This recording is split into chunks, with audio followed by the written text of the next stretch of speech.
오늘은 로마서 8장 14절부터 27절까지 공부할 계획입니다. 근데 그 전에 우리가 로마서 8장 그 1절부터 13절 그 앞에 어떤 내용이 나왔는지를 우리가 잠깐 복습하고 오늘 본문으로 들어가겠어요. 로마서 8장은 전체가 성령님에 대한 장이다 이렇게 말해도 과언이 아닐 정도로 성령님의 그 사역에 대해서 많은 가르침을 주고 있습니다. 처음에 바울이 그렇게 말하죠. 생명의 성령의 법이 죄와 사망의 법에서 우리를 해방하였다고. 이것을 어렵게 풀이할 것 없이 그냥 성령님께서 우리에게 생명을 주셨다. 그럼으로써 우리를 죄와 사망에서 건져주셨다. 그렇게 이해하시면 됩니다. 그래서 첫 번째 사역은요. 성령님의 첫 번째 사역은 우리를 해방하시는 거예요. 죄와 사망의 법에서 우리를 해방하시는 거고요. 그 다음에 그렇게 해방하신 후에는 성령님이 이제 우리 안에 거하십니다. 그것을 내주라 그래요. 성령님의 내주. 성령님이 우리 안에 거하시면 그 결과 우리가 육에 있지 않고 또는 육신에 있지 않고 이제는 영에 속한 성령님께 속한 그런 사람이 됩니다. 그러면 우리가 이제 어떻게 살게 되죠? 육신을 좇지 않고 성령님을 좇아 살게 됩니다. 이제 그 두 가지 내용을 우리가 이야기했어요. 그런데 그 마지막 9절, 13절 한번 보세요. 너희가 육신대로 살면 반드시 죽을 것이로되 영으로서 몸의 행실을 죽이면 살리니 거기까지요. 이제 오늘 14절은 그 뒤를 이어서 말하게 됩니다. 그래서 14절부터 17절까지는 이제 성령님의 사역의 그 다음 내용으로서 우리를 하나님의 자녀가 되게 하신다. 우리를 하나님의 자녀로 만들어 주신다 하는 거예요. 그것을 우리가 양자됨이라고 제목을 붙였고요. 그 다음에는 하나님의 자녀로서 이제 우리가 이 세상에서 살아가는 삶, 그 고난의 삶 속에 성령님께서 어떻게 우리를 도우시는가, 성령님이 우리를 위하여 중보하시는, 우리를 위하여 간구하시는 그 내용이 뒤를 이어서 나옵니다.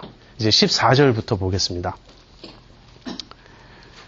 무릇 하나님의 영으로 인도함을 받는 그들은 곧 하나님의 아들이라. 이 말 전에 13절에 영으로서 몸의 행실을 죽이면 살리니 라는 말이 나왔어요. 그래서 이 둘은 같은 내용입니다. 우리가 영으로서 몸의 행실을 죽이는 것이 다른 말로 하면 성령님의 인도를 받는 것이에요. 거기서 영으로서 몸의 행실을 죽인다는 말은 성령님을 좇아 행함으로써 우리가 우리 안에 그 몸의 연약함을 통하여 나타나는 그런 여러 육신적인 그런 일들을 우리가 죽인다.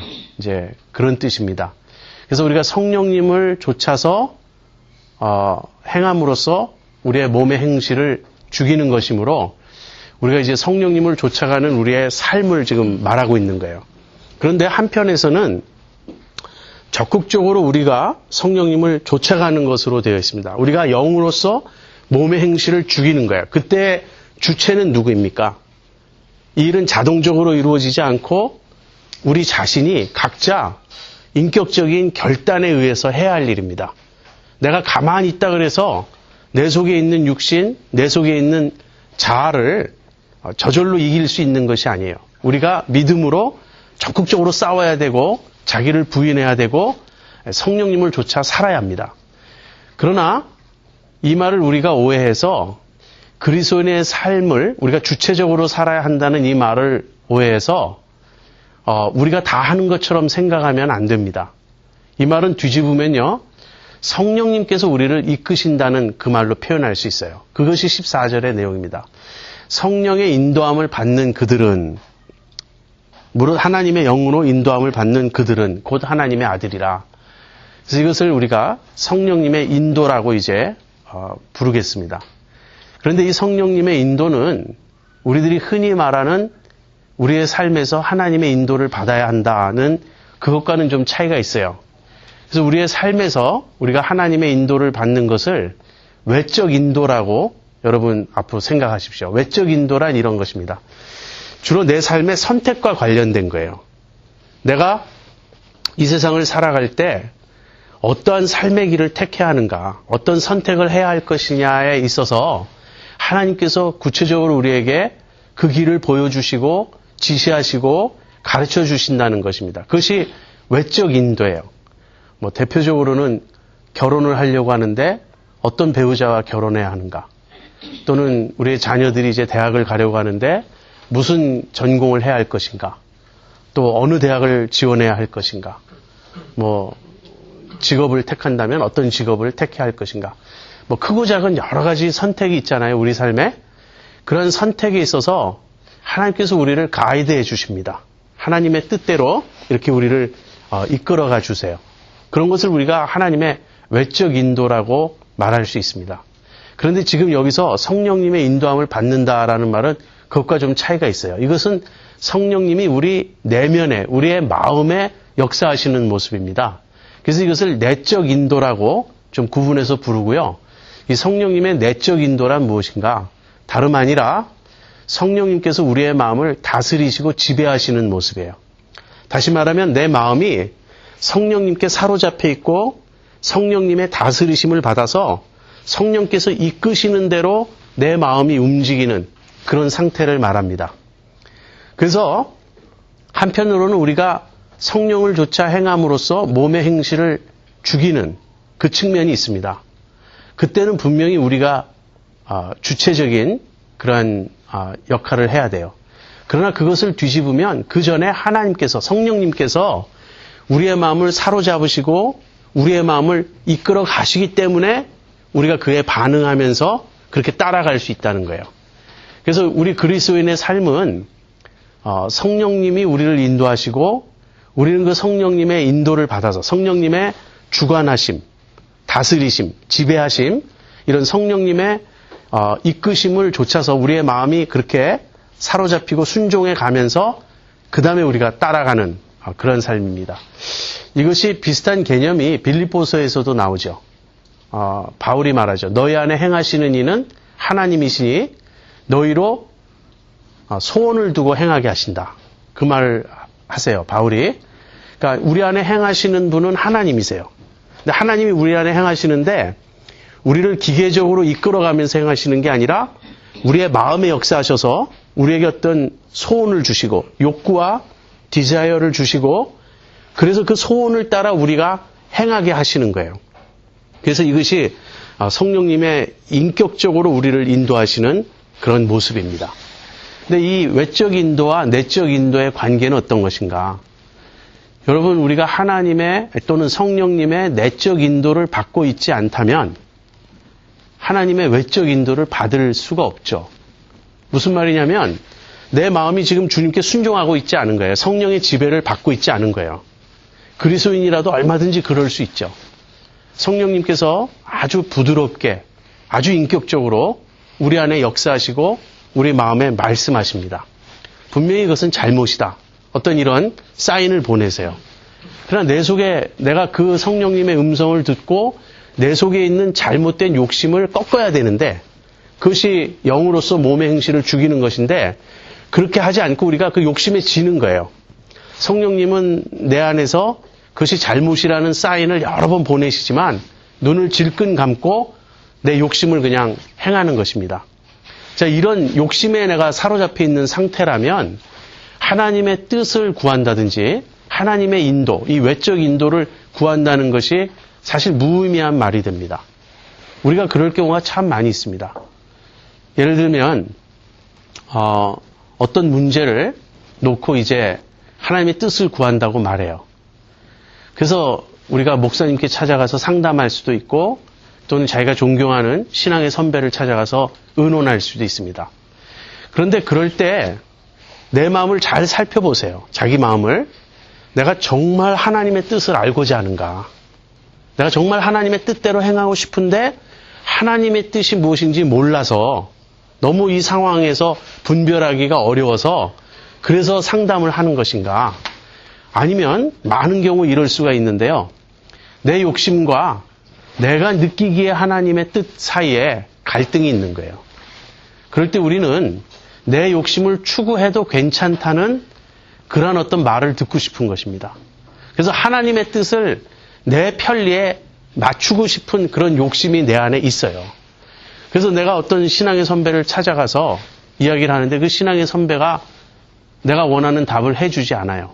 오히려 내가 원하지 않는 그 방향이 옳다고 나한테 말을 하면 우리가 좀처럼 순종하지 않죠.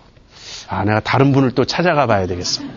그래서 결국은 내 말에 동의해주고 내 말을 지지해줄, 내 욕심을 밀어줄 그런 사람을 만나면 하나님 뜻이라고 또 생각합니다. 이것은 전혀 하나님의 뜻을 구하는 태도가 아니죠. 그래서 성령님의 내적 인도, 즉 성령님의 다스리심과 지배를 받는 이 상태가 훨씬 더 중요하고, 사실 이 상태에 우리가 있을 때 하나님의 외적 인도에 대해서 우리가 분별을 잘 못해도 괜찮아요. 하나님이 책임져 주세요.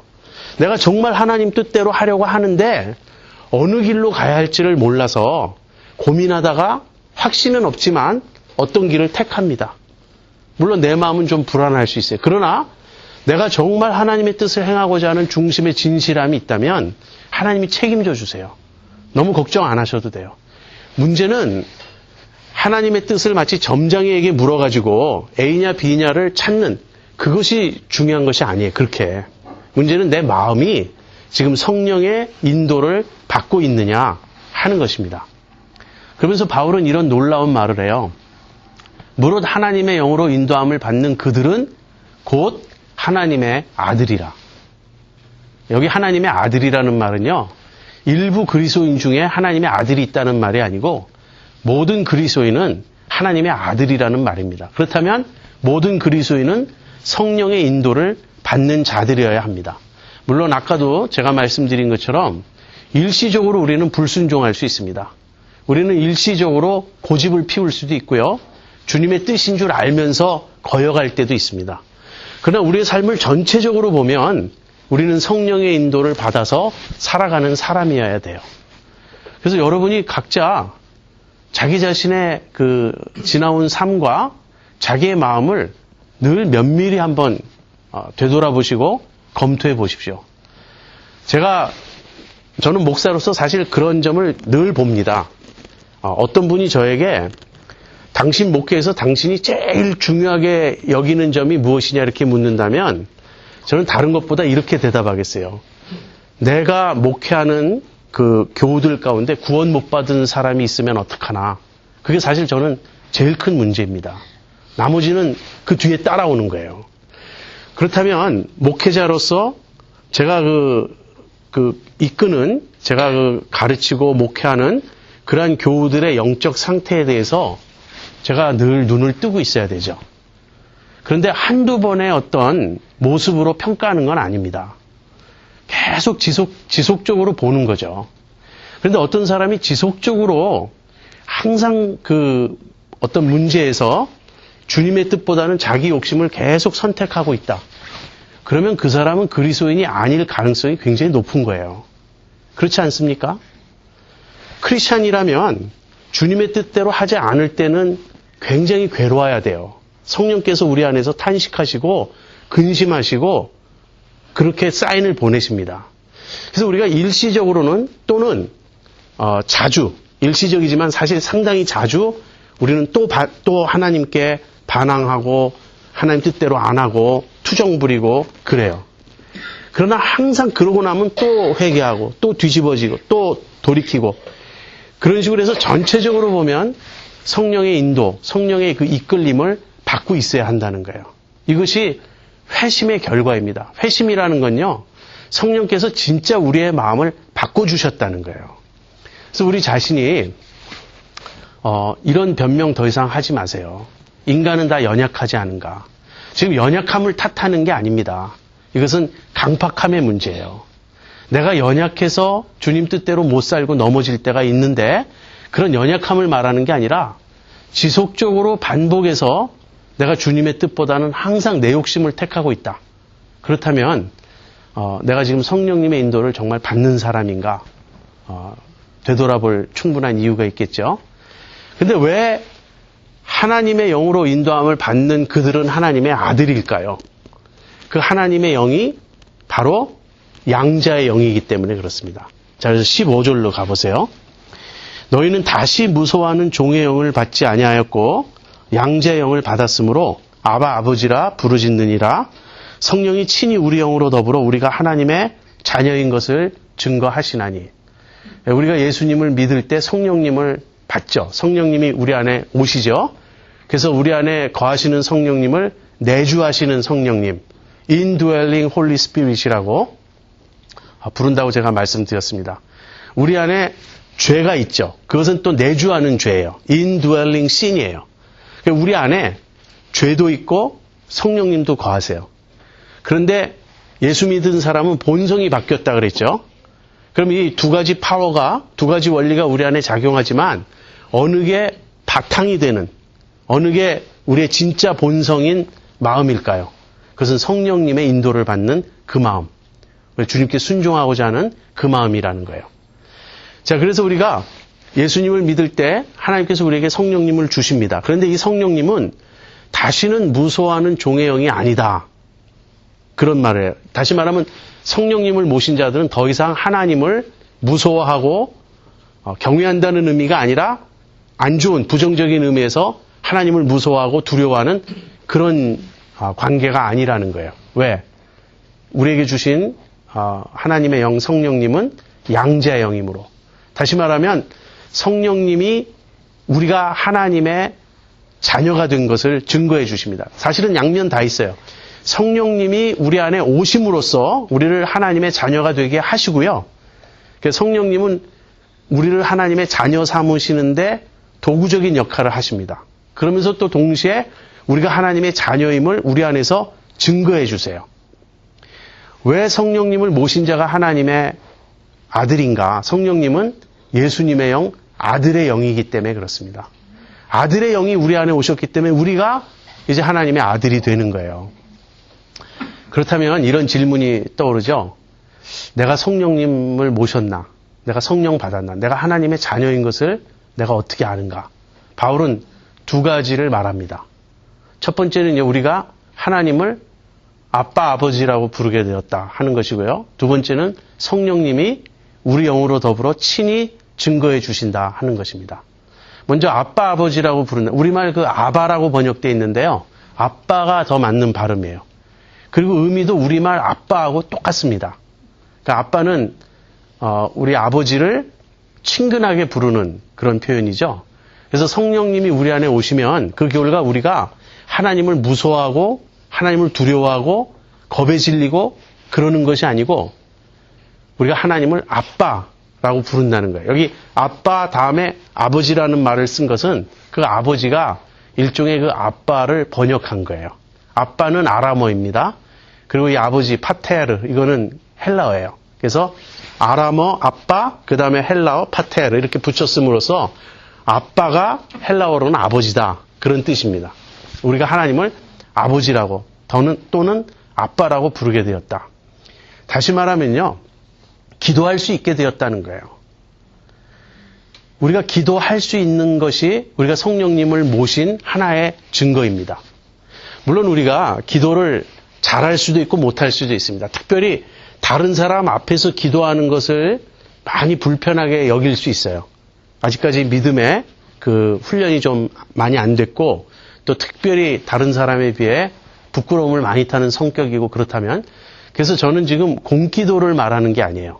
다른 사람 앞에서 하는 기도를 말하는 게 아니고 내 속에서 내 영이 하나님을 향해 찾아가고 있느냐 하나님께 나아가고 있느냐 이 영의 움직임 영의 흐름을 지금 말씀드리는 겁니다. 그래서 거듭난 사람의 한 두드러진 특징은 무엇이냐면 자기도 모르게 끊임없이 하나님을 찾게 된다는 거예요. 여러분 하나님을 찾으십니까? 하나님께 나아가십니까? 하나님을 갈망하고 하나님을 부르고 하나님을 아버지로 느끼십니까? 그것이 성령님을 모신 첫 번째 특징이에요. 그 성령으로 하지 않고는 예수를 주라 할 수 없다. 고린도전서 12장 3절에 바울이 그렇게 말합니다. 그러나 또 다르게는요. 그 말도 맞지만 성령님을 모시지 않은 사람은 하나님을 아버지라고 부를 수 없어요. 남들 듣는 데서 믿는 척 하기 위해서 기도할 때 아버지 이렇게 부를지는 몰라도 진정 중심에서 하나님을 아버지라고 부를 수 없습니다. 그러나 내가 진정 중심에서 하나님을 아버지로 부르고 있다면 이건 정말 놀라운 일이에요. 그것은 하나님이 나를 아들 삼아 주셨다. 여기서 아들이란 표현은 항상 딸을 포함한 거예요. 무슨 남자만 얘기하는 게 아니고 모든 자녀 삼아 주셨다 하는 겁니다. 그 다음에 성령이 우리 영으로 더불어 친히 우리가 하나님의 자녀인 것을 증거해 주신다라는 말은 사실은 우리로 하여금 아빠라고 부르게 하시는 그것과 같은 것일 거라고 저는 생각해요. 하나님이 우리에게 마음 깊은 곳에, 성령님이 우리 마음 깊은 곳에 하나님을 아버지로 느끼게끔 해주시는 그런 작용입니다. 그래서 그것이 있으니까 성령님의 그 증거가 있으니까 내가 그 성령님의 그 역사로 인해서 이제 하나님을 아빠라고 부르게 되는 것이에요. 그래서 성령님이 나를 내 영과 더불어 증거하신다라는 말은 내 영에게 증거하신다. 그런 뜻일 수 있습니다. 성령님이 지금 내 안에 나에게 하나님이 너의 아버지시다. 이렇게 가르쳐 주시는 거예요. 그리고 그 감화의 결과로 내가 하나님을 아빠라고 부르게 된 것입니다. 이것은 아주 밀접한 관계로 연결되어 있어서 분리될 수 없는 그러한 작용입니다. 자, 그래서 성령님의 인도를 받는 자들은 이제 하나님의 자녀가 된 거예요. 자, 그렇다면 17절을 한번 보죠. 자녀의 특권은 무엇인가? 17절에 자녀이면 또한 후사, 곧 하나님의 후사요 그리스도와 함께한 후사니 우리가 그와 함께 영광을 받기 위하여 고난도 함께 받아야 될 것이니라. 성경에서는 그 아들됨의 첫 번째 특징을 후사됨이라고 말합니다. 그러니까 아들이다 이런 말은 무슨 뜻이냐면 후사, 다시 말하면 상속자다 하는 것이에요.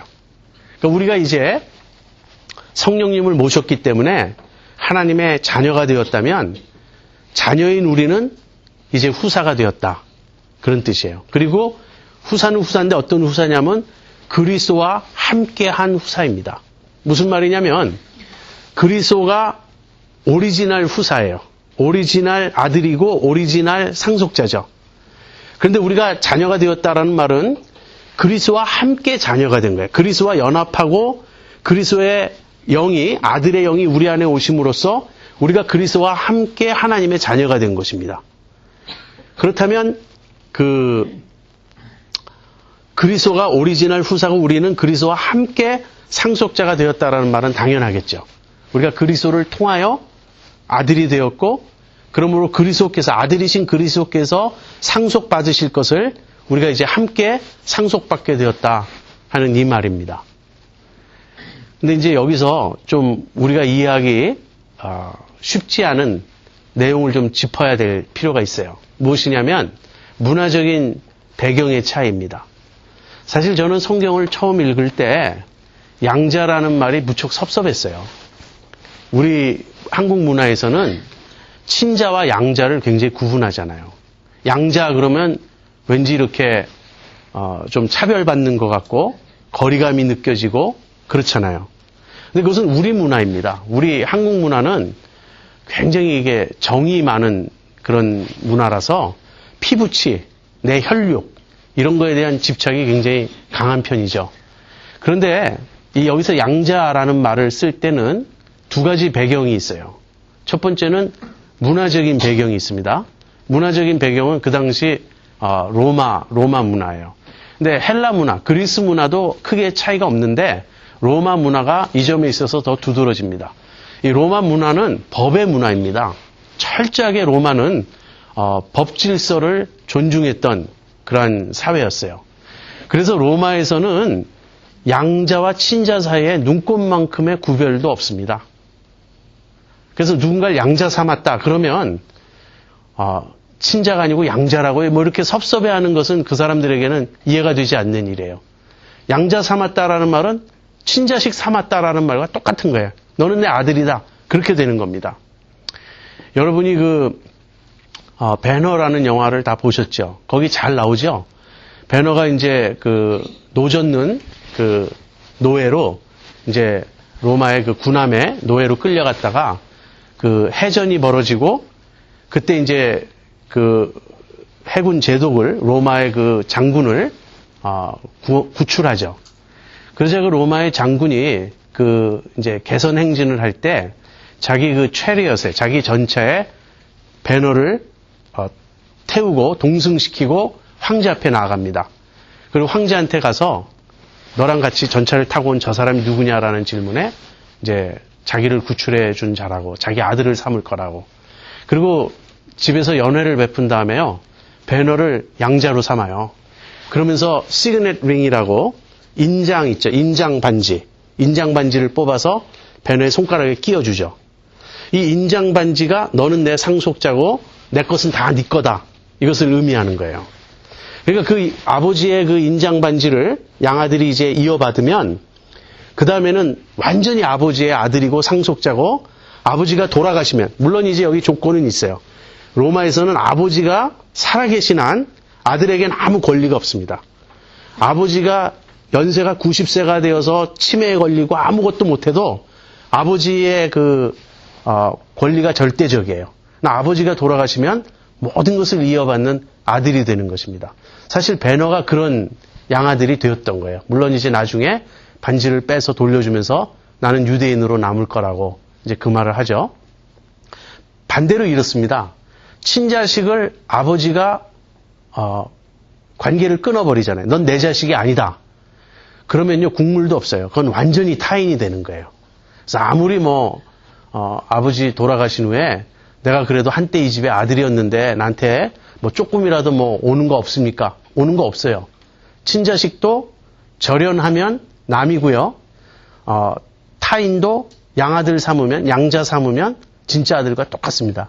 그러니까 여러분이 우리가 양자 되었다라는 말을 들을 때 섭섭할 게 아니라 오히려 이건 굉장히 기쁜 소식이에요. 내가 하나님의 아들이 되었다. 내가 예수님과 똑같은 하나님의 아들이 되었다. 물론 이제 예수님은 신성을 지니신 하나님의 아들이고 우리는 그렇지 않지만 그 차이는 엄연히 있지만 우리가 하나님의 아들이 된 것입니다. 그리고요 요한복음 17장에 가보시면요 예수님이 대제사장의 기도에서 이런 말씀을 하세요. 아버지께서 나를 사랑하신 것과 똑같이 너희를 사랑하신다고. 저는 이것을 성경에 있는 줄 모르고 J.I. 패커라는 신학자의 글에서 읽었어요. 하나님이 우리를 사랑하시는 사랑은 예수님을 사랑하시는 사랑과 똑같다. 제가 그 말을 읽었을 때 너무나 충격을 받았어요. 여러분 그 사실을 믿습니까? 하나님이 여러분 각자를 얼마나 사랑하시느냐면 하나님이 예수님을 사랑하신 그 사랑과 똑같은 사랑으로 여러분을 사랑하세요. 이럴 땐 좀 아멘이 나와야 되는데 네, 너무 좋아서 지금 안 나오는 것 같아요. 근데 그게 사실이에요. 그래서 요한복음 17장을 읽다가 제가 그 문장을 찾았어요. 아, 여기 있는 거구나. 아버지께서 나를 사랑하신 것과 똑같이 아버지께서 너희를 사랑하신다. 그다음에 이제 두 번째 배경은요. 첫 번째가 그 문화적 배경으로서 로마의 법 문화를 깔고 있다면 두 번째는 이제 신학적인 그 설명인데요. 구약의 이스라엘이 하나님의 아들이었어요. 그런데 이제는 누가 하나님의 아들이죠? 그리스도 안에 있는 자들, 예수 믿는 우리가 이제 하나님의 아들이 되었다. 그래서 여기서 우리가 양자 되었다라는 말은 이제는 이스라엘, 민족적인 이스라엘이 아니고 그리스도를 믿는 우리가 하나님의 아들이 되었다 하는 것입니다. 자, 이런 설명을 하고 난 후에 자, 이제 드디어 우리가 하나님의 아들이고 따라서 상속자다. 그렇다면 우리는 무엇을 상속받을까요? 이때 그 제일 좋은 대답은 영광이라는 말이에요. 영광을 상속받을 것이다. 영광을 다양하게 설명할 수도 있는데 장차 올 세상 이렇게 말해도 됩니다. 왜냐하면 예수님께서 장차 올 세상을 상속받으실 것이므로 또는 완성된 하나님의 나라 그렇게 말해도 되고 우리에게 그런 것이 주어질 것이에요. 앞으로 완성될 하나님의 나라가 우리에게 주어질 것이고요. 또 새하늘과 새 땅으로 표현해도 되겠고 또 가장 간단히는 영광이라고 말할 수 있습니다. 그래서 우리가 영광이 우리를 기다리고 있어요. 이 영광에 대해서는 뒤에 가서 조금 더 설명하겠지만 우리가 이제 너무나 영광이 무엇인지를 잘 모르는 게 이제 우리의 문제 중에 하나입니다. 그래서 앞으로는 영광을 많이 생각해 보세요. 도대체 하나님이 우리를 영광애로 부르셨다는 이 말의 의미는 무엇인가? 그런데 바울은 영광뿐 아니라 고난도 함께 받아야 된다 이 말을 합니다. 그래서 이런 점을 우리가 아주 주의 깊게 생각을 해야 되겠어요. 그러니까 우리는 영광을 받을 것이다. 영광을 상속받을 것이다. 이 점만 생각하기가 쉬운데요. 고난도 있다는 거예요. 그래서 17절에 자녀이면 또한 후사 곧 하나님의 후사요 그리스도와 함께한 후사니 우리가 그와 함께 영광을 받기 위하여 고난도 함께 받아야 할 것이니라. 다시 말하면 우리가 예수님의 뒤를 따라야 한다는 것이에요. 예수님이 고난을 통해서 영광으로 나아가셨죠. 그와 마찬가지로 우리도 고난을 통하여 영광에 이르러야 한다 하는 말입니다. 자, 그 다음에 두 번째 본문이 18절부터 27절까지인데요. 이 긴 본문의 제목을 제가 고난과 영광이라고 제목을 붙였어요. 그래서 이제 어떻게 고난을 통해서 영광으로 나아가느냐 하는 그 문제를 이제 바울이 설명합니다. 근데 18절에서 이 고난과 영광에 대해서 서론적인 내용을 말하고요. 이제 본격적으로 19절에서 그 내용을 다뤄요. 18절 보죠. 생각컨대 현재의 고난은 장차 우리에게 나타날 영광과 좋게 비교할 수 없도다. 여기 서론격으로 우리가 세 가지 내용을 좀 생각하겠습니다. 첫 번째는 고난과 영광은 함께 간다 하는 것이에요. 무슨 말이냐면 우리가 이 중에 하나만 취할 수 없다는 것입니다. 우리가 영광만 취할 수 없습니다. 고난도 반드시 함께 와요. 그래서 고난과 영광은 함께 가는 것이다 하는 것이고요. 두 번째는 고난은 현재에 주어지는 것이고 영광은 미래에 주어지는 것입니다. 물론 미래의 영광이 주어지지만 그것을 현재 앞당겨서 조금 맛보는 측면이 있어요. 그것을 뒤에 가서 제가 얘기하겠습니다. 그러나 전체적으로 보면 고난은 현재에, 영광은 미래에 그렇게 주어집니다. 그 다음에 세 번째로는 이 현재의 고난과 미래의 영광은 좋게 비교할 수 없도다 하는 것이에요. 무슨 말이냐면 앞으로 우리가 누리게 될 영광이 너무나 엄청나서 거기에 비하면 현재의 고난은 아무것도 아니다. 그런 뜻입니다. 고린도후서 4장의 그 뒷부분에서 그 끝부분에서 바울이 그렇게 말하죠. 지금 우리의 겪는 고난의 경한 것이 영광에 중한 것을 이루는 줄 우리가 안다고. 지금 우리의 고난은 경한 것이에요. 가벼운 것이에요. 근데 이 가볍게 고난을 당하는 우리가 그럼으로써 앞으로 영광에 중한 것, 그러니까 엄청난 영광을 누리게 될 것이다. 지금 우리가 받는 이 고난이 앞으로 누리게 될 영광을 가져다 줘요. 그런데 그 규모로 비교해 보면 고난은 아주 미미한 것이에요. 영광에 비하면. 물론 우리가 고난을 겪는 중에는 고난이 너무 힘들고 너무 커 보이고 우리가 감당하기 어렵다 이렇게 느낄 수 있습니다. 그렇지만 나중에 우리의 구원이 완성된 그 시점에서 되돌아본다면 그것은 정말 아무것도 아니었다 이렇게 말할 수 있을 것이에요. 그래서 고난과 영광은 항상 함께 가고요. 두 번째, 고난은 현재, 그 다음에 영광은 미래에 주어질 것이고 그 다음에 미래에 주어질 영광이 너무나 엄청나서 현재의 고난은 사실 아무것도 아니다. 지금 그런 이야기입니다. 그렇다면 이제 현재 고난은 어떤 식으로 그 모습을 드러내고 있는가? 19절부터 22절까지 해서 바울은 먼저 피조물의 고난을 말합니다. 그리고 23절부터 25절까지는 그리스도인의 고난을 말해요. 왜 피조물의 고난을 먼저 말하고 그 후에 이 그리스도인의 고난을 말하는 것일까? 피조물의 고난을 말한다는 건요. 지금 이 시대가 그렇다는 거예요. 이 시대는 단순히 인간만 고난받는 또는 그리스도인들만 고난받는 그러한 상황이 아니고 이 시대 전체가 지금 고난 가운데 있고 그래서 그리스도인들도 피할 수 없는 것입니다. 고난은. 왜냐하면 이 시대 전체가 고난 가운데 있기 때문에 거기다 한 걸음 더 나아가서 그리스도인들은 믿음으로 인한 고난까지 더 받게 되겠죠. 자, 피조물의 고난을 살펴보죠. 피조물에 고대하는 바는 하나님의 아들들에 나타나는 것이니 피조물이 허무한 데 굴복하는 것은 자기 뜻이 아니요 오직 굴복해 하시는 이로 말미암음이니라. 그 바라는 것은 피조물도 썩어짐의 종노릇한 데서 해방되어 하나님의 자녀들의 영광의 자유에 이르는 것이니라. 피조물이 다 이제까지 함께 탄식하며 함께 고통하는 것을 우리가 아나니. 여기서 피조물이란 무엇을 가리키는가? 여기서 피조물은요, 인간 이하의 그 존재들입니다. 그러니까 그 광물질, 그러니까 이 모든 천체가 다 피조물이고요. 그 다음에 그 동물, 식물, 다 포함이 될 거예요. 그래서 제가 거기 subhuman creation이라고 제가 영어로 적어놨는데 인간보다 못한, 인간의 수준에 도달하지 못한 다른 모든 피조물을 지금 총칭해서 말하는 것입니다. 근데 그 피조물이 지금 어떤 상태에 있다고요? 다 함께 탄식하며 함께 고통하고 있다. 그것이 피조물의 현재적인 상태라는 거예요.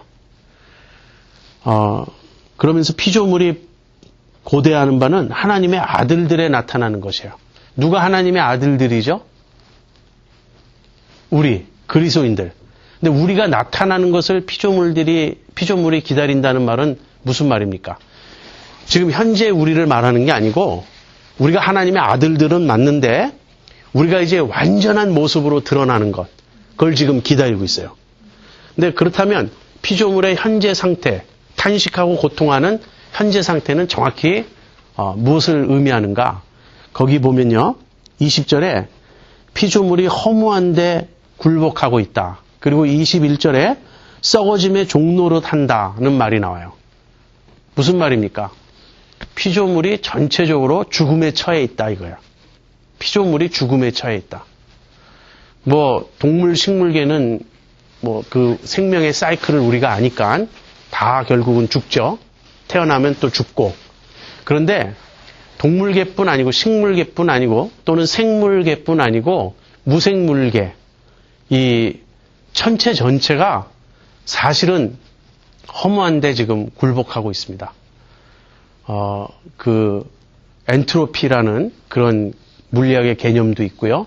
연력학의 제2법칙 그러죠. 아무튼 우주는 조금씩 결국은 쇠퇴하고 있고 결국은 수없이 많은 세월이 흘러야 되겠지만 어쨌든 결국 이대로 계속 가면 우주는 이제 사망에 이르러요. 결국 우주는 모든 것이 정지하고 모든 것이 끝나는, 에너지도 다 소멸되고 그렇게 되는 그런 상태가 올 것입니다. 그래서 피조물이 허무한데 굴복하고 있고요. 그것은 다시 말하면 죽음에 처한 것이고 썩어짐의 종로로 타고 있는 것이에요. 근데 왜 그렇게 됐죠? 왜 그렇게 되었냐면 창세기 3장에 인간의 타락 때문에 그렇습니다. 인간이 타락했을 때 하나님이 아담을 심판하실 때 땅이 너로 말미암아 저주를 받았다. 그 말하죠. 그래서 인간의 범죄의 결과가 피조계에 미쳤다는 거예요. 근데 왜 그렇습니까? 그 이유는 이 피조계는 독립적으로 있지 않고요. 이 피조계는 인간의 다스리는 그 권위 아래에 있어요. 하나님이 인간을 피조계의 이 헤드로, 우두머리로 우리를 세우셨어요. 하나님의 대리인으로서. 그것이 우리가 하나님의 형상이라는 말의 한 의미입니다. 우리가 하나님의 대리인으로 피조물을 다스리고 피조물을 이렇게 관리하는 이제 그런 존재가 되었어요. 그런데 우리의 권한 하에 있는 이 피조 세계이기 때문에 우리가 타락하고 우리가 하나님의 심판을 받을 때 같이 심판을 받게 되었다는 거예요. 그렇다면 피조계의 구원, 피조계의 회복은 어떻게 이루어지겠습니까? 당연히 인간의 회복, 인간의 구원과 함께 이루어지죠. 그래서 피조계가 현재는 고난을 겪고 있고 허무한데 굴복하고 있고 썩어짐의 종로로 타고 있고 그러면서 함께 탄식하고 함께 고통하고 있는데 이 피조물이 고대하는 바는 뭐냐면요. 하나님의 아들들이 나타나는 것이에요. 근데 이 하나님의 아들들, 다시 말하면 인간이 온전히 회복된 인간의 모습이 다시 나타나는 것인데 그것을 또 바울은 뭐라고 말하냐면 하나님의 아들들의 영광의 자유라고 말해요.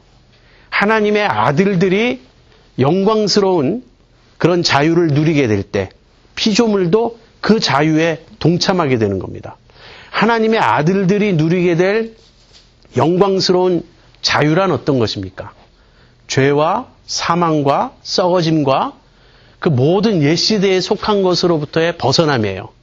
그런 자유예요. 그러니까 이것은 생명의 자유고 영광의 자유고 이것은 완전히 새로운 그런 어떤 능력과 생명과 새 시대를 의미합니다. 그래서 하나님의 아들들의 그 영광의 자유에 피조물들도 거기에 함께 동참하기를 고대하고 있는 거예요. 이 썩어짐의 세계에서 벗어나서. 그때가 올까요? 그때가 언제일까요? 주님이 다시 오셔서 만물을 새롭게 하실 때입니다. 근데 그때 만물이 새롭게 될 때 그 전에 무엇이 이루어지냐면 우리의 부활이 일어납니다. 우리의 이 몸이 구속을 받아요. 그리고 이 우리의 몸의 구속을 바울은 양자된다고 말하고 있어요. 그 이제 23절에 나오니까 조금 이따 더 설명하고요. 아무튼 우리의 부활이 먼저 일어납니다. 그래서 우리가 부활하면 그게 바로 하나님의 아들들이 나타나는 것이에요. 그때 우리가 부활했을 때. 지금은 우리가 하나님의 아들이지만 우리는 하나님의 아들의 온전한 형상을 회복하지 못했어요. 근데 우리가 부활하면 이젠 우리의 영뿐 아니라 우리의 몸까지도 완전히 구원을 받은 존재가 되어서 하나님의 영광스러운 아들들로 우리가 드러날 것입니다. 그때 하나님께서 만물을 새롭게 하실 거예요. 그 만물이 새로워진 상태를 성경은 뭐라고 부르냐면 새하늘과 새 땅이라고 부릅니다. 그 새하늘과 새 땅이 이루어질 때, 새하늘과 새 땅이 이제 임할 때, 새하늘과 새 땅에는 무엇이 없다고요? 더 이상 죽음이 없다고. 거기에는 다시는 해함도 없고 상함도 없다고. 그런 상태가 어떤 것일까? 잘 상상이 안 가죠. 저는 죽지 않는 몸이라는 것이 도저히 상상이 안 가요. 몸이라는 것, 우리가 경험한 모든 몸은 아무리 그 건강하고 늠름하고 막 그냥 활기차고 그랬던 아름다운 그 젊음의 용모도 시간이 지나가면 다 쇠퇴하는 것. 거기서 예외를 한 번도 본 적이 없기 때문에 우리가 이 부활의 몸이 어떨 것이라고 우리가 상상할 수가 없습니다. 그러나 몸인데 몸은 분명히 몸이에요. 피지컬 바디입니다. 이 피지컬 바디가 at the same time 동시에 spiritual 바디가 돼요. 그 말은 이 물리성 또는 물질성이 없어진다는 말이 아니라 이 성령의 그 인도를 받는데 완벽한 성령께서 완전히 우리를 이렇게 인도하실 수 있는 그 영의 민감한 몸, 그런 몸이 될 것이라는 거예요. 물질이면서도 이제 그런 몸을 우리가 받게 될 것입니다. 그러면 그때 온 세상이 새로워질 것이에요. 저는 그래서 이 새하늘과 새 땅이라는 것이 어떤 사람들은 첫 창조, 이 지금 현재 우리가 보는 우주가 완전히 없어지고 완전히 새로운 우주가 주어질 것이라고들 생각하기도 하는데 저는 그보다는 우주 자체가 부활할 것이라고 저는 생각합니다. 부활이라는 개념이 맞다고 생각해요. 이 우주도 어떤 식으로 바뀔 것입니다. 구체적인 하우는 우리가 몰라요. 그러나 분명히 우리의 몸이 부활하듯이 이 첫 피조물들, 첫 창조가 이 구속함을 받아서 부활하여 변화되어 그러니까 일종의 부활이라는 그 이미지를 제가 쓰는 거예요. 이 물질계도. 그래서 새로운 세계가 될 것입니다. 자, 이것이 피조물의 고난이에요. 피조물의 고난은 인간의 범죄로 인해서 오게 된 것이고 따라서 인간의 구원과 더불어 이제 벗어나게 될 것입니다. 그렇다면 이제 인간의 구원. 근데 특별히 인간 중에서 그리스도인에 대해서 생각해 봐야 돼요. 왜냐하면 모든 인간이 회복되는 게 아니죠. 결국은 그리스도인이 구원을 받는 것이니까 이제 그리스도인에게로 이제 말머리를 돌립니다. 23절 가보죠.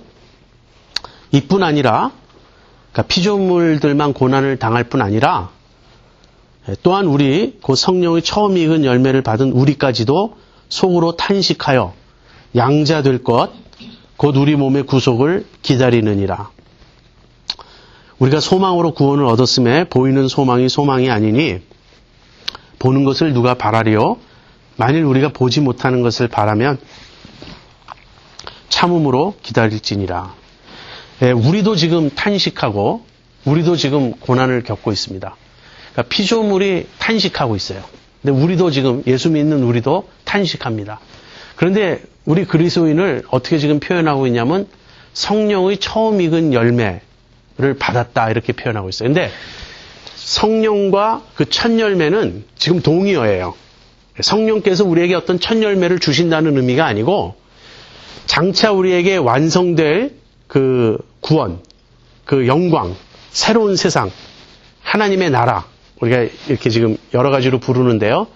그 장차 우리에게 주어질 우리가 상속할 그 영광의 첫 열매로서 지금 성령님을 우리에게 주셨다 하는 것입니다. 첫 열매라는 말은요. 추수할 때 처음 거두어들이는 그 곡식단을 말해요. 추수할 때 한꺼번에 뭐 싹 다 추수하는 게 아니죠. 처음 일부를 먼저 베어내고 그 다음 차례대로 계속해서 추수를 하지 않습니까? 그래서 처음 추수하는 것을 처음 추수하는 그 처음 부분을 첫 열매라 그러는데 첫 열매는 무슨 의미냐면 이것과 똑같은 것이 이제 계속해서 거두어들여질 것이다. 그거예요. 그래서 앞으로 뒤따라올 많은 것을 보여주는 일종의 증거요, 표지입니다. 그러니까 우리가 성령님을 모신 것이 바로 그런 의미에서의 첫 열매라는 거예요. 우리가 성령님을 모심으로써 앞으로 우리의 구원이 완성될 때 우리가 누리게 될 영광을 이제 조금 미리 맛볼 수 있는 거예요. 제가 아까 그렇게 말씀드렸죠. 영광이 지금은 아니고 장차 올 것이지만 미리 조금 맛볼 수 있다고. 그래서 성령님을 모시고 살아가면 비록 우리가 이 세상 전체가 지금 고난 가운데 있는 건데요. 그 고난 가운데서도 이 하나님 나라, 완성된 하나님 나라의 그 하나님의 통치가 완전히 이루어졌을 때 그 행복과 그 기쁨을 앞당겨서 맛볼 수 있어요. 언제 그렇습니까? 우리가 성령으로 충만할 때. 우리가 성령으로 충만하면 우리 속에 있는 죄와 싸워 이길 수가 있어요. 우리가 죄의 영향으로부터 완전히 벗어날 수는 없습니다. 우리가 부활할 때까지. 그러나 성령을 쫓아 행하면 우리가 육신을 이길 수 있습니다. 그러면서 우리 안에 성령의 열매가 맺히죠. 사랑과 희락과 화평과 이 사랑과 희락과 화평과 하는 이런 식의 그 성령의 열매는 바꿔 이야기하면 하나님 나라의 모습이에요. 하나님의 통치가 이루어질 때 이런 것들이 드러난다는 거예요. 그래서 우리가 그것을 미리 맛볼 수 있습니다. 그러나 이것은 미리 맛보는 맛보기예요. 어떤 사람들은 미리 맛봐야 될 이 부분을 이걸 그냥 전부라고 생각하는 사람이 있어요. 그래서 이런 분들은 신앙생활할 때 항상 이런 쪽입니다. 지금 완전히 건강해야 돼요. 예수님이 십자가에서 우리의 모든 걸 담당하셨는데 왜 우리가 아파야 하냐고. 그래서 우리 몸도 지금 다 건강해야 돼요. 그리고 우리가 죄를 안 짓는 완전한 상태에 도달할 수 있다고 생각해요. 여기서. 물론 그 이상은 높고 꿈은 높은 건 좋은데 그것은 현실적이지 않습니다. 그렇지 않아요. 여기서 우리가 완전히 누릴 수 없습니다. 여전히 우리 몸은 연약하고요. 여전히 우리 몸은 부활하지 않은 몸이기 때문에 여전히 병에 걸리고 아프고 쑤시고 어떤 때는 그런 거예요. 그럼 우리가 성화도 마찬가지예요. 우리가 예수님을 조금씩 닮아가는 이런 삶이지 우리가 여기서 예수님처럼 완전해지는 그런 건 있을 수 없습니다. 우리가 자기 자신에게도 그런 것을 지나치게 요구해서 기만에 빠지지 않아야 되겠어요. 어떤 사람은 죄 없다고 말해요. 근데 우리가 옆에서 보면 죄가 있거든요. 그런 사람일수록 사실 죄가 더 많습니다. 그런데 얘기를 해보면 죄가 없다는 것을 주장하기 위해서 결국은 어떤 결론으로 가냐면 다 죄가 아닌 게 되는 거예요. 그러니까 굉장히 모순에 빠지게 되죠. 그 다음에 교회도 마찬가지입니다. 교회를 지나치게 이상화하고 교회에 높은 기대를 두지 마세요. 이건 저의 실수였는데 저도 한때 교회에 대해서 굉장히 높은 이상을 가지고 있었습니다. 그러나 교회는 그 문제 많은 인간들이 모인 곳이에요. 그러니까 여기는 늘 어려움이 있고 늘 그런 부족함이 있습니다.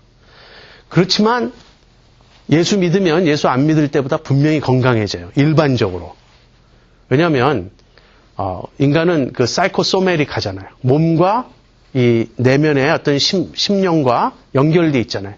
기쁘고 즐겁게 살아가면 몸도 건강해집니다. 그리고 이전에 막 방탕하게 산다든지 뭐 밤과 낮을 바꿔서 산다든지 뭐 그렇게 살던 사람이 생활도 규칙적이 되고 그러면 일반적으로 건강해져요. 그렇지만 그건 일반적인 거고요. 개런티된 건 아닙니다. 예수 믿고 난 후에 암 걸릴 수도 있고 예수 믿었는데 얼마든지 병약할 수도 있어요. 예수 믿으면 성화가 이루어지니까, 성화가 진행되니까 예수 믿기 전에 비해서 얼마나 사람이 달라집니까?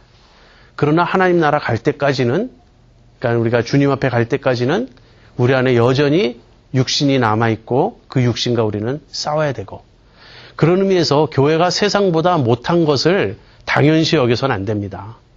교회는 확실히 세상보다 훨씬 나은 곳이어야 돼요. 근데 교회가 어떤 면에서 나아야 하는가? 이건 뭐 사실 본론과 또 관련이 없는데 저의 특기가 새는 거니까 무슨 교회가 뭐 건물 좋고요, 프로그램 좋고 예배가 막 어떻고 이런 거 그렇게 중요하지 않아요. 교회 구성원들인 교인들 한 사람 한 사람이 거룩한가, 서로 사랑하는가, 정말 진실하고 겸손한가, 그런 면에서 교회가 세상보다 나아야 한다는 거예요. 교회가 돈이 많고 사람 수가 많고 건물이 화려하고 늘 뭐 프로그램 하면은 방송국에서 와서 녹화할 만큼 번지르르 하고 그런 것이 교회 본질과 아무 관계가 없습니다. 그거 오해하지 마시고요. 그래서 성령의 처음 익은 열매를 우리가 지금 받았어요. 그런데도 우리는 어떻게 해요? 속으로 탄식하면서 양자될 것, 우리 몸의 구속을 기다린다 이렇게 말하고 있어요. 왜 그렇습니까? 여기에 아주 중요한 요점이 있어요. 무슨 말이냐면 성령을 모셨기 때문에 더 우리는 탄식하게 된다는 거예요. 그것이 제가 로마서 7장에 바울이 오라 나는 공고한 사람이로다라고 외쳤던 그 고백이 성령 충만하고 성숙한 사람의 모습이라고 보는 이유입니다. 성령님을 모시기 전에는 우리가 성령님을 통해서 그 장차올 영광을 미리 맛보지 않았다면 이 세상이 전부라고 생각하면 뭐 그다지 실망할 것도 없습니다. 그냥 이 세상에서 적당히 사는 거예요. 그러나 그 영광의 빛을 보면 볼수록 그 주님의 거룩하심과 순결하심과 그 진실하심을 보면 볼수록 내 속에 얼마나 이 남아있는 이 죄성과 육신과 이런 것이 안타까운지, 그래서 우리는 탄식하게 되는 거예요. 그래서 이 탄식이라는 것은 맛있는 음식을 먹어본 사람이 맛있는 음식을 그리워하는 그런 거예요. 우리가 성령의 처음 익은 열매, 이 foretaste, 미리 맛보기를 한 거예요, 우리는 장차 완성될 하나님 나라의 그 맛을 조금 미리 맛본 거예요. 이제 그 성령의 강력한 역사가 일어나고 부흥이 일어나는 그런 걸 조금 체험했던 사람들은요, 그걸 잊지를 못해요. 로이드 존스 목사님 같은 분은 정말 성숙한 그리스도인이셨는데도 불구하고 그분이 웨일스 출생입니다. 영국의 그 웨일즈라는 지역 출신인데 1903년에 영국 웨일즈에서 굉장한 영적 부흥이 일어났어요. 1907년은 그 한국 평양에서 부흥이 일어났고, 뭐 그 어간에 이 미국 여기 LA 아주사에서도 부흥이 일어났고, 그러니까 20세기 초에 20세기가 시작되는 그 시점에 전 세계적인 부흥이 일어났는데, 이 로이드 존스 목사님이 그 웨일스의 부흥의 그 영향을 많이 받았어요. 그래서 그토록 그분의 사역에 풍성한 열매가 있고 성령의 권능이 나타났음에도 불구하고 그분은 늘 그 부흥을 그리워하시고 기도하시고 사모하셨어요. 왜냐하면 그때 맛본 그 강력한 성령의 역사와 비교해 볼 때 지금 우리에게 보이는 이 교회의 현실은 너무나 아닌 거예요. 마치 어떠냐면 컬러 TV를 본 사람이 흑백 TV를 보는 거예요. 흑백 TV를 처음 본 사람은 그것도 너무 놀랍고 신기하겠지만 컬러 TV를 본 사람이 흑백에 만족할 수 있습니까? 그런데 이거는 이제 그냥 TV 정도가 아니라 실물을 본 사람이 TV를 보면 얼마나 이것도 그러겠어요. 그러니까 성령님을 모시고 성령님의 그 인도를 받고 성령님께서 우리 안에서 이 행하시는 그런 놀라운 일들을 경험하면 경험할수록 한쪽에는 무엇이 있냐면 내 몸의 구속, 이 썩어질 몸, 연약한 몸이 이 썩지 않고 영원한 생명의 몸으로 부활할 것, 그것을 간절히 사모하는 것. 그리고 그것을 양자 될 것이라고 말하는데요. 그 말은 지금 우리가 양자가 덜 됐다는 말이 아니라 우리는 지금 하나님의 아들이 되었지만 하나님의 아들의 온전한 형상을 회복하지 못했어요. 그래서 그걸 회복하는 거예요. 우리가 그걸 사모한다. 이걸 다른 말로 하면 영광을 사모한다 하는 것입니다. 영광을 사모하고 탄식합니다. 그래서 그런 그리스도인은 그럼 어떻게 살아야 될까요? 첫째는 소망으로 살아야 되겠죠. 왜냐하면 그것이 아직 주어지지 않았으니까. 그러나 그것을 바라보고 있어요. 그리고 그것을 간절히 원하고 있어요. 이것이 소망입니다. 그러니까 우리 그리스도인의 삶에서 소망이 차지하고 있는 위치가 너무나 중요한데 이제 우리들 대부분의 문제는 이 점을 잘 모르고 있다는 거예요. 무슨 말이냐면 우리가 장차 완성될 하나님의 나라를 잘 모르기 때문에 또 그만큼 우리가 성령으로 충만하지 않기 때문에 우리가 간절히 사모하는 것이 그 우리의 몸의 구속, 부활 그런 것이 아니라는 거예요. 그러니까 그걸 간절히 사모하지 않는다는 말은요. 그만큼 뭘 모른다는 것입니다. 우리가 영적으로 그만큼 수준이 낮아요. 그래서 우리 예수 믿는다고 하는 사람들도 많은 경우 우리의 기도 제목이 이 세상에서 조금 더 잘 살고 싶다는 거예요. 이 세상에서 좀 더 안락했으면, 경제적으로 좀 더 여유가 있었으면, 우리 가족들 사고 나지 않고 몸 건강했으면, 우리 아이들 삐뚤어 나가지, 이건 중요하죠. 삐뚤어 나가진 않아야죠. 아무튼 우리 아이들 좋은 학교 갔으면, 결국 전부 우리가 이 현세에서 조금 더 안정된 어떤 걸 자꾸 사모합니다. 그거에 목말라 있어요. 그러니까 우리 주변에 예수 안 믿는 사람들이 우리 신앙에 대해서 전혀 부러워하지도 않고 도전도 안 받는 거예요. 왜냐하면 너희들과 우리가 뭐가 다르냐 이렇게 되는 겁니다. 그러나 우리 그리스도인들은 그런 걸 바라는 게 아니에요. 여기 보면은 보이는 것을 누가 바라리요 그랬어요.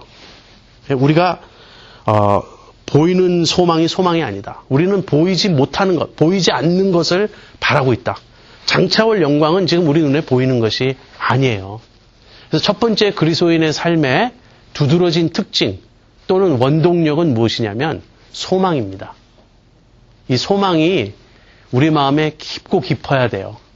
그래서 때때로 우리 마음에 어떤 탄식처럼 주님 언제 오십니까? 마라나타 주여 오시옵소서 그 기도를 드려가면서 우리가 이 세상에서 사는 거예요. 그러면서 두 번째는 인내입니다. 소망을 가진 자는 이제 이 세상에서 어렵고 힘들고 그래도 인내하는 거예요. 근데 이제 이 세상에서 어렵고 힘들다 이 말을 할 때 우리들이 실제로 그 외적 환경적으로는 그렇게 어렵지 않을 수 있습니다. 지금 워낙 물질 문명이 발달해서요. 지금 미국에 살아가는 우리들이 상대적으로 내가 좀 가난한 것 같다. 그럴 수는 있겠지만 우린 지금 굉장히 잘 살고 있죠. 그리고 종교적인 자유도 많이 누리고 있고. 그러니까 지금 우리가 이 세상 살면서 뭐 그렇게 힘들고 어려운가? 우리가 그럴 수 있습니다. 그런데 아까도 말씀드린 것처럼 성령을 조차 살지 않기 때문에 그럴 수 있어요. 우리가 성령을 조차 살고 육신과 싸우고 세상과 싸우고 그래서 우리가 온전히 하나님 뜻대로 살려고 하면 사실 우리의 신앙생활은 그렇게 쉬운 게 아닙니다. 저는 예를 들어서 이런 생각을 해요. 우리 아이들이 게임 중독이 안 돼야 된다는 걸 저는 많이 생각합니다. 왜냐하면 며칠 전에 신문에서 보니까 게임에 중독된 20대 아들이 게임하지 말라는 어머니를 죽이는 일이 일어났어요. 그만큼 게임 중독이 무서워요. 그러니까 그리고 이제 이 미국의 지금 그 공립 학교들에서 얼마나 아이들이 쉽게 마약을 구입할 수 있는지 여러분 아시잖아요. 보통 쉬운 게 아니에요. 그냥 돈만 있으면 마리화나니 뭐니 금방 살 수 있어요. 그리고 인터넷의 그 음란물들 뭐 하나하나 생각해 볼 때 정말 이게 보통 무섭고 두려운 세상이 사실 아닙니다. 그런 데서 우리 아이들을 지켜야 되고요. 또 그런 아이들에게 좋은 모범을 보이려면 우리들이 가치관이 바뀌어 있어야 됩니다. 요즘 제 아들이 저한테 밤낮 하는 질문이 럭셔리어스 라이프를 사는 게 죄냐 이거예요. 그거 뒤집으면 무슨 말이죠? 우리도 좀 럭셔리어스하게 살아보자 그거예요. 자기 친구들 학교 가서 친구들이 뭐 얘기하는 걸 들어보면 집에 TV는 LCD로 몇 인치는 돼야 될 것 같고 뭐 이런 식이에요. 그래서 육체적으로 뭐 불편하다든지 우리가 뭐 핍박을 받는다든지 그런 건 아니지만 영적 싸움이라는 관점에서 볼 때 사실 너무나 힘이 듭니다. 지금 여러분처럼 이 딱딱한 강의를 1시간 내내 인내심을 갖고 듣는 분들도 있지만 많은 교회에서 설교 길다고 얼마나 또 교인들이 불평이 많습니까? 목회하기도 참 힘들어요. 우리가 그래서 인내가 필요하다고요. 우리가 한편으로는 소망을 가지고 있고 한편으로는 인내하며 사는 거예요. 자, 그럼 이제 이런 질문이 떠오르겠죠. 우리에게 좀 도움이 없는가? 우리가 이렇게 고난 속에서 인내하며 살아야 된다면 도움이 없는가? 바울은 도움이 있다고 말합니다. 그것이 이제 성령님의 사역이에요. 26절, 27절 같이 보죠. 이와 같이 성령도 우리 연약함을 도우시나니 우리가 마땅히 빌 바를 알지 못하나 오직 성령이 말할 수 없는 탄식으로 우리를 위하여 친히 간구하시느니라. 마음을 감찰하시는 이가 성령의 생각을 아시나니 이는 성령이 하나님의 뜻대로 성도를 위하여 간구하심이니라. 성령님이 우리의 연약함을 도우시는데 특별히 어떤 연약함을 도우시냐면 우리의 기도를 도우세요. 다시 말하면 우리가 많은 연약함이 있는 가운데 특별히 우리의 기도에 연약함이 있습니다. 근데 우리의 기도의 연약함이란 무엇이냐면 우리가 무엇을 구해야 될지 알지 못한다는 거예요. 그만큼 우리가 이 세상 살아갈 때 영적으로 많은 제약 속에 살아갑니다. 제약, 죄악이 아니고 제약 속에. 그래서 우리가 우리의 처한 영적 상태를 사실 잘 몰라요. 이제 우리가 이제 기도 제목 서로 쉐어링하지 않습니까? 근데 우리가 기도 제목 쉐어링할 때 많은 경우는 생활의 필요에 대한 기도 제목을 나눠요. 그것도 나눠야죠. 그죠? 이번에 우리 아이가 이제 시험을 치르는데 하나님께서 지혜를 주십사고 기도해 주세요. 이런 기도 제목 나눠야 됩니다. 그런데 그보다 한 걸음 더 나아가서 우리 어떤 영적 상태에 대한 기도 제목을 좀 나눌 필요가 있어요. 그래서 요즘 나는 신앙생활에서 이러한 좀 스트러글이 있습니다. 나는 이게 잘 안 됩니다. 우리 영적 상태를 스스로 좀 진단해 가면서 이제 그런 필요를 서로 말해야 됩니다. 신앙의 필요를. 근데 문제는 뭐냐면 그런 걸 우리가 잘 못한다는 거야. 내 영적 상태를 내가 잘 모르니까. 또 무엇을 구해야 될지 우리가 잘 모릅니다. 또 다른 이유는 하나님의 뜻을 우리가 잘 몰라서 그래요. 어떤 사람들은 기도할 때마다 하나님의 뜻을 다 알고 있는 것처럼 그렇게 쉽게 이야기하는데 실상 그렇지 않습니다. 많은 경우 우리가 하나님의 뜻을 몰라요. 어떻게 구하는 것이 하나님이 기뻐하시는 뜻인지 잘 모릅니다. 그래서 우리는 모르면서 그냥 기도하는 거예요. 근데 괜찮은 것은 하나님은 자비의 아버지시기 때문에 우리가 뭐 잘못 기도한다고 우리를 혼내시거나 그러지 않습니다. 잘못 기도하더라도 기도하는 걸 기뻐하세요. 우리 하나님은. 근데 문제는 우리의 이런 부족한 기도를 누가 해결해 주시냐면 성령님께서 해결해 주신다는 거예요. 성령님께서 우리를 위하여 기도하시는 거예요. 탄식하면서 기도하십니다. 그런데 성령님이 우리를 위하여 말할 수 없는 탄식으로 기도하시는 것이 무엇인가? 일부의 학자들은 이걸 방언 기도라고 봅니다.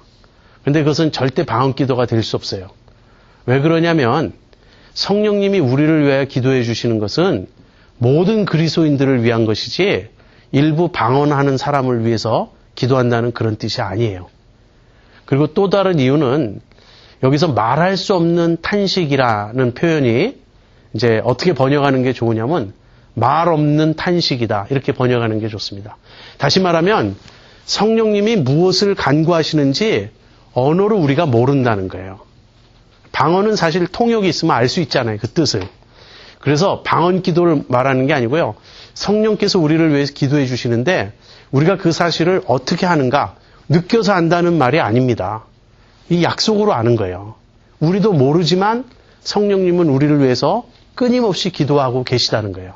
우리의 필요를 위해서.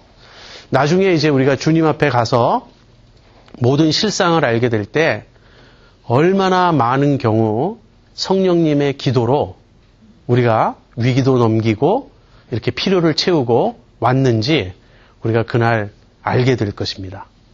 그래서 성령님이 우리를 위해 기도하시는데 여기서 성령님의 탄식이 우리의 탄식과 연결될 수도 있다. 이 점을 여러분 또 생각하실 수 있어요.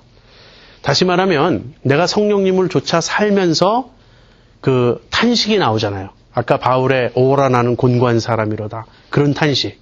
내가 정말 주님 뜻대로 살고 싶은데 그렇게 잘 안 되는 그런 안타까움. 이것이 나의 탄식이면서 동시에 성령님의 탄식일 수 있다는 거예요. 근데 이제 나의 탄식이 육적인 탄식일 수 있죠. 내가 원하는 바가 이루어지지 않아서 그냥 마음이 괴롭다. 이제 그런 것이 성령님의 탄식이란 뜻이 아니고 내가 성령님의 뜻대로 성령님을 좇아서 살려고 하는데 내 속에 있는 육신과 나의 연약함으로 인해서 그 일이 늘 잘 되지 않는 그런 안타까움. 그래서 그런 안타까움이 나에게 있다면 그 안타까움은 성령님의 안타까워하심이 내 마음의 공감을 지금 불러일으키고 있는 것이다. 이게 서로 지금 통하고 있다. 그렇게 생각하셔도 되겠습니다. 그래서 27절에 마음을 감찰하시는 이가 이 말은 하나님을 가리킵니다. 하나님께서 성령님의 생각을 아시고 성령님이 하나님의 뜻대로 우리를 위하여 간구하시는 것을 들어주신다. 지금 그렇게 말하고 있습니다. 오늘 여기까지입니다. 성령님이 우리를 인도하십니다. 그리고 성령님의 인도를 받는 우리는 이제 하나님의 아들이에요. 하나님의 아들이 된 것을 우리는 어떻게 하는가? 우리가 하나님을 아빠라고 부를 수 있는 것. 그리고 그렇게 되게끔 해주신 성령님의 어떤 내적인 증거가 있다는 것. 그리고 현재는 우리가 아들로서 장차 영광을 누릴 것이지만 현재는 고난을 통과해야 된다는 것. 이 고난은 피조물 전체가 함께 지금 겪고 있는 것이며 특별히 성령 받은 우리는 더 그 점을 예리하게 느끼면서 이제 몸의 부활, 우리의 양자될 것, 그 소망 속에 우리가 살아가고 있다는 것. 그리고 그러한 삶에 성령님께서 도와주고 계시다는 그런 내용을 우리가 오늘 다루었습니다. 여러분이 이 말씀을 계속 묵상하시면서 그리스도인으로서 우리가 진정 어떻게 살아야 할지 또 마음에 다짐하시기 바랍니다. 우리 기도하고 마치겠습니다.